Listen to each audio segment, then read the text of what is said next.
Di awal film, kita diperlihatkan oleh seorang ahli permesinan yang bernama Clyde.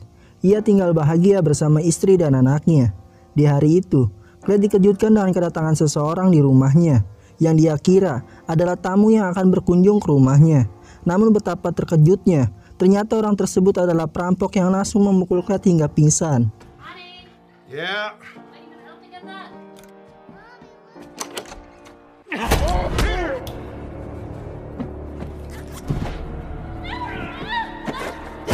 Perampok tersebut bernama Derby dan Ames, dan ketika Clyde sadar, perampok itu menusuk Clyde dan mengatakan bahwa dia harus bisa menerima nasib. Tak sampai di situ, Clyde juga dipaksa untuk melihat istrinya diperkosa oleh Derby di hadapannya. Setelah itu, Derby membunuh istri dan anaknya, kemudian pergi membawa hasil rampokannya.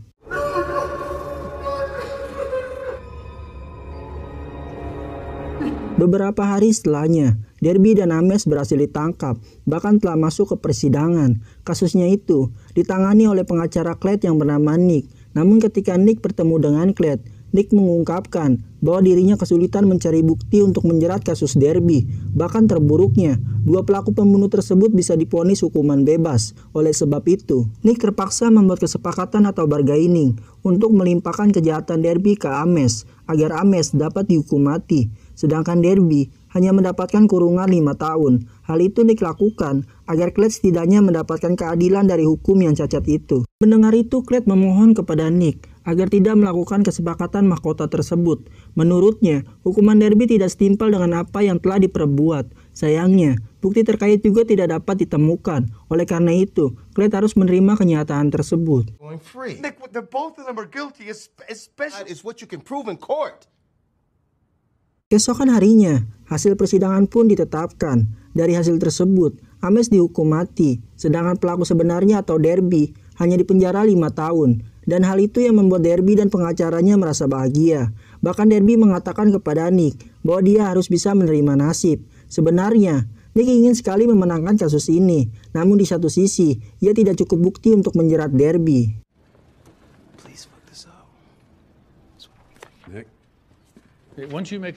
Kemudian saat hasil persidangan itu berakhir, Nick memberikan keterangan kepada wartawan yang ingin mengetahui kelanjutan kasus pembunuhan tersebut.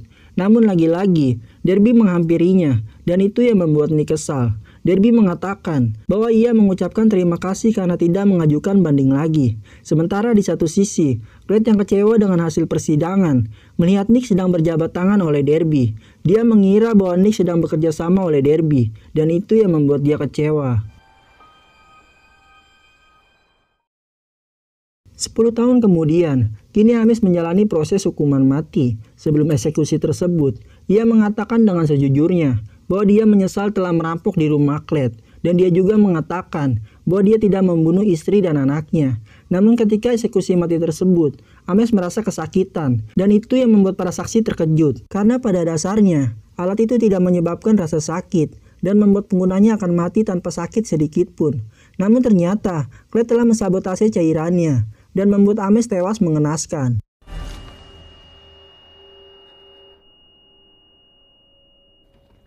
Sementara saat Nick menyelidiki mesin tersebut, dia menemukan cairan yang telah disabotase oleh seseorang dan dia juga menemukan kata yang tertulis bahwa dia harus bisa menerima nasib. Nick jadi mengingat kata yang pernah dilontarkan oleh Derby 10 tahun yang lalu. Dari situ, ia menduga bahwa Derby yang mensabotase cairan tersebut. Namun faktanya, Clyde lah yang telah mensabotase cairan itu.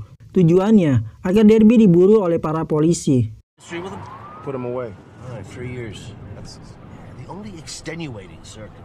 Sedangkan di sisi lain, terlihat Derby yang kini telah bebas, yang sedang santai menikmati narkoba. Tiba-tiba dirinya ditelepon oleh orang misterius. Orang itu mengatakan bahwa dia sedang diburu oleh para polisi. Bila Derby ingin selamat, ia harus mengikuti semua instruksi darinya. What now? Wife and prints off the gun. I want to keep you out of prison. See the abandoned. Derby diarahkan ke sebuah pabrik lama, yang mana di sana sudah ada mobil polisi yang di dalamnya sudah ada polisi yang telah dilumpuhkan. Di sana Derby langsung mengambil pistol milik polisi tersebut dan mengancamnya untuk membawanya ke tempat yang aman. Setibanya di sana, Derby dikejutkan dengan orang misterius tersebut, yang ternyata dia adalah Clyde yang menyamar menjadi petugas polisi itu, dan menuntun Derby sampai ke tempat tersebut. Dari situ, Derby mencoba menembak Clyde, namun seketika tubuhnya tak bisa bergerak. Yang ternyata, pistol itu telah dirancang berisi racun, yang mana racun tersebut dapat melumpuhkan seseorang. Tetapi, sistem sarafnya masih berfungsi, yang artinya Derby masih bisa merasakan sakit, mendengar, melihat, tetapi tubuhnya tak bisa digerakkan. Setelah itu, Clyde membawa Derby ke sebuah gudang lama, yang mana di sana sudah ada properti milik dirinya. Di sana Derby diikat, bahkan ia disuntik agar dirinya tetap sadar. Tujuannya, agar Derby bisa merasakan sakit yang belum pernah ia rasakan. Selain itu, Clyde juga memperlihatkan foto istri dan anaknya yang telah Derby bunuh, dan kemudian memutilasi tubuhnya satu demi satu. That was the truth.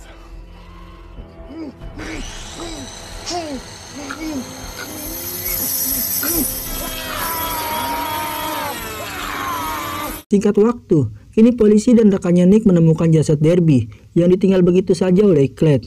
Kemudian ia menghubungi Nick tentang pembunuhan Derby. Dari situ, Nick menduga bahwa Clyde yang melakukan hal tersebut karena saat ditelusuri, ternyata gedung itu milik Clyde yang telah terbengkalai. Tanpa menunggu lama, Nick dan polisi langsung menuju ke tempat Clyde untuk menangkap dirinya.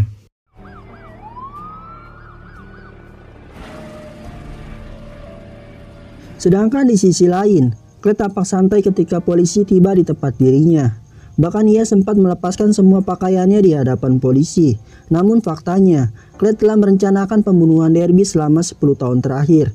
Dan ia melakukan hal tersebut tanpa meninggalkan bukti sedikit pun. Sama seperti dulu Derby membunuh istrinya. Dan hal itu yang membuat polisi dan Nick kesulitan menetapkan Clyde sebagai tersangka.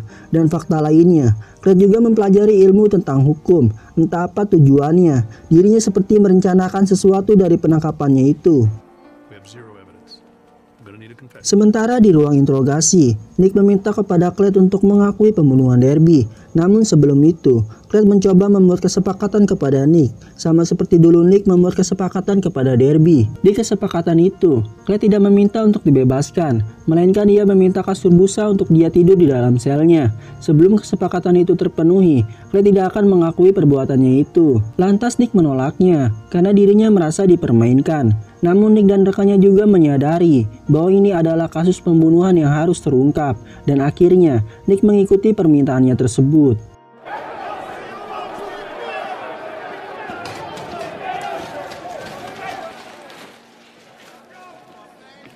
Keesokan harinya, hasil persidangan pun ditetapkan. Di sana, Nick hadir sebagai jaksa penuntut yang diperintah langsung oleh Jordan, sedangkan Clyde memutuskan hadir tanpa didampingi pengacara. Oleh sebab itu, hakim meminta Clyde untuk memberikan pembelaan kepada dirinya sendiri. Clyde mengungkapkan bahwa dirinya tak bersalah, bahkan tak ada satupun bukti untuk memberatkannya, dan itu juga dapat merugikan dirinya, bahkan melanggar secara konstitusi sesuai keputusan Mahkamah Agung nomor 041324. Sontak pembelaan itu membuat Nick dan rekannya terkejut. Dirinya baru mengetahui bahwa Clyde mengerti undang-undang. Sementara hakim hampir memvonis hukuman bebas kepada Clyde karena pembelaannya tersebut. Namun tiba-tiba Clyde bertepuk tangan dan mengatakan bahwa hakim sangat bodoh telah membebaskannya begitu saja. Yang jelas-jelas dia baru saja membunuh 2 perampok tersebut. Clyde mengakui perbuatannya itu di depan hakim sesuai kesepakatan yang telah dibuat bersama Nick. Tak hanya itu, Clyde juga menghina sistem hukum yang cacat itu, dan kemudian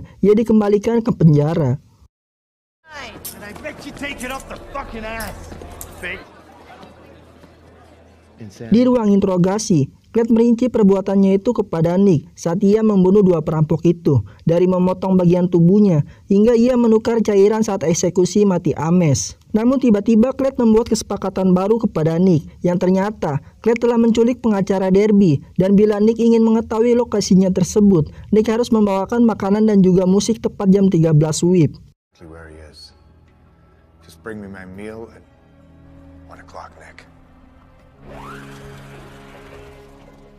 Nick mengikuti permintaan Clyde tersebut. Ia membawakan makanan dan juga musik sesuai keinginan Clyde. Sayangnya, Nick terlambat 8 menit saat membawakan makanan tersebut, dan itu yang membuat Clyde kecewa. Kemudian Clyde memberikan lokasi pengacara itu berada. Sesampainya di sana, Nick menemukan pengacara itu telah tewas dengan kondisi terkubur di dalam tanah dan oksigen yang telah diatur tepat jam 13:15. Yang artinya, Nick terlambat menyelamatkan nyawa pengacara itu akibat ia telat mengantarkan makanan kepada Clyde.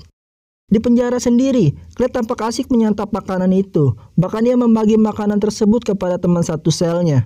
Namun entah apa tujuannya, ia tiba-tiba membunuh teman satu selnya dengan brutal, menggunakan tulang stik dari makanan tersebut.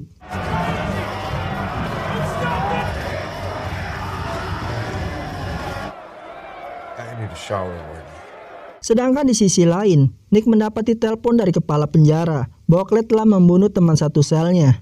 Dan akibat perbuatannya itu, Clyde dipindahkan ke sel khusus sendirian.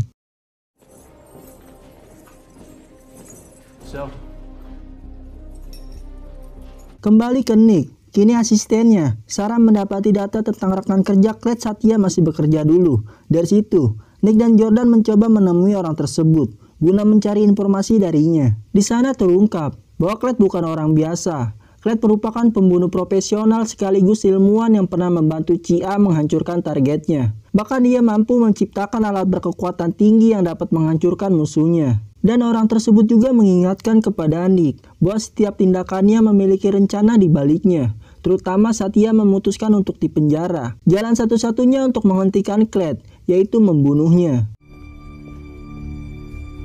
Di hari berikutnya, Nick mencoba menemui hakim yang menangani kasus Clyde. Di sana Nick dan Jordan meminta hakim memberatkan kasusnya karena menurut mereka Clyde sangat berbahaya.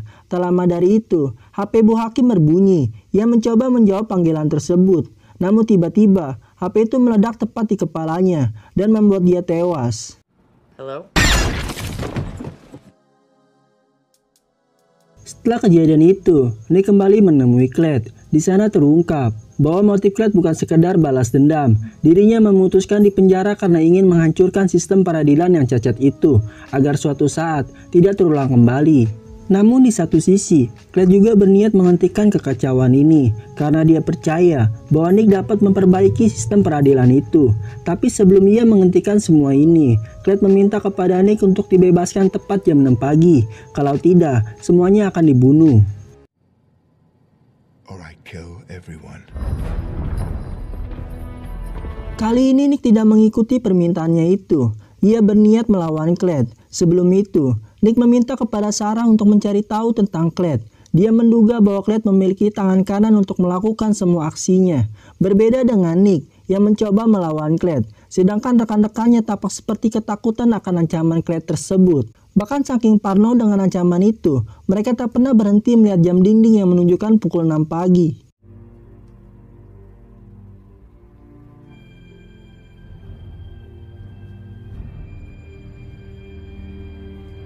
Setelah jarum jam menunjukkan pukul 6 pagi, mereka sangat lega karena tidak terjadi sesuatu kepada mereka. Dan akhirnya, Nick meminta semuanya untuk pulang. Setibanya di parkiran, betapa kagetnya Nick bahwa perkataan Clyde tidak main-main. 6 orang termasuk Sarah tewas begitu saja di hadapannya.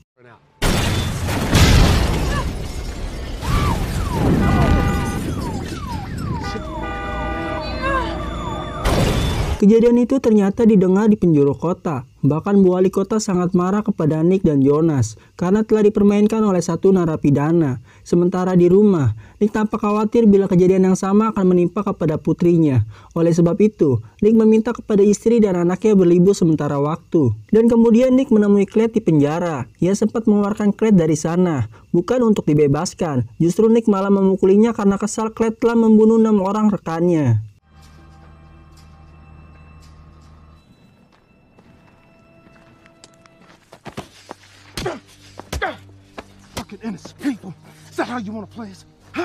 Di hari berikutnya, Nick dan yang lainnya menghadiri pemakaman Sarah. Di sana Jonas tampak khawatir bila kejadian yang sama akan menimpa kepada mereka.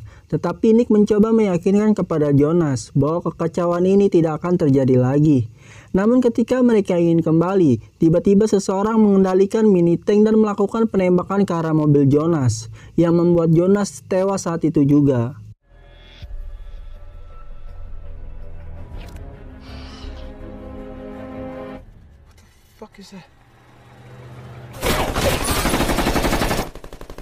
Shoulders! Shoulders!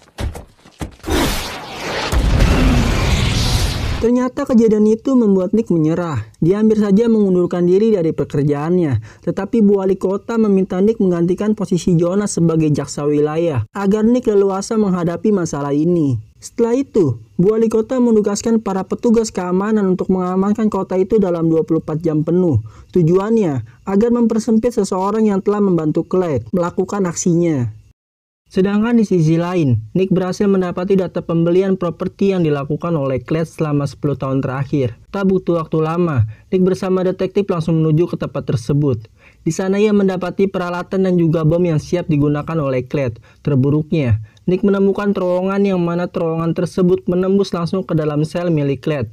Bahkan saat itu mereka tidak menemukan Clyde berada di dalam selnya. Dari situ Nick mengetahui bahwa Clyde melakukan aksinya seorang diri. Dia keluar masuk penjara menggunakan terowongan yang Clyde telah persiapkan dalam 10 tahun terakhir. Selain itu, di sana juga Nick menemukan catatan rencana milik Clyde. Dari situ, Nick mengetahui bahwa Clyde kini berada di balai kota. He's at City Hall. What's up right there, sir? Something going on tonight? The mayor. Sedangkan di sisi lain, kini Clyde berada di balai kota. Dirinya menyamar sebagai petugas kebersihan untuk menghancurkan gedung tersebut, yang mana gedung itu akan dipakai rapat oleh wali kota dan jajarannya. Bersamaan dengan itu, Nick tiba, tetapi Clyde sudah pergi dari tempat itu. Di sana Nick menemukan bom berkekuatan tinggi yang dapat dikendalikan langsung dari ponsel milik Clyde. Sementara itu, kini Clyde telah tiba di terowongan tersebut dan bersiap-siap untuk memasuki selnya lagi. Tapi ketika ia memasuki selnya, tiba-tiba Clyde dikejutkan dengan Nick yang sudah berada tepat di belakangnya. Di sana Nick mencoba menyadarkannya, tetapi Clyde tetap ingin menghancurkan gedung itu. Dan saat bom tersebut aktif, kemudian Nick segera keluar. Dari situ Clyde menyadari bahwa bomnya kini berada tepat di bawah tidurnya, yang ternyata Nick telah memindahkannya tanpa diketahui oleh Clyde. Sedangkan jalan keluar menuju terowongan telah dikunci oleh detektif dan kepolisian, dan akhirnya Clyde tewas dengan bomnya sendiri.